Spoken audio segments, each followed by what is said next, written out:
Hello everyone, this is Kuwait Magic Mall. It is located in Abu Khalifa, Kuwait City. Ang ganda ng mga ilaw. Kung sa Pinas pa ito, parang Pasko na. Kasi dahil sa mga ilaw, kapag nakakita ako ng mga ganito na mga ilaw na parang Christmas lights, feel ko talaga Pasko na. Kasi naman dito sa Kuwait, hindi talaga feel namin mga Katoliko yung Pasko kasi naman Muslim country ito.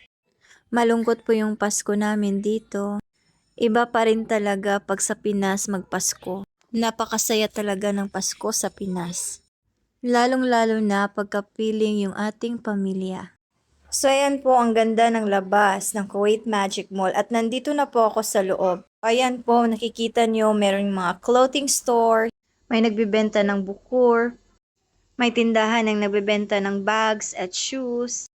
Tingnan nyo po ang ganda ng painting sa may wall. Nandito na pala ako sa labas sa may likuran ng Kuwait Magic Mall. Ang ganda din ditong magtambay sa labas.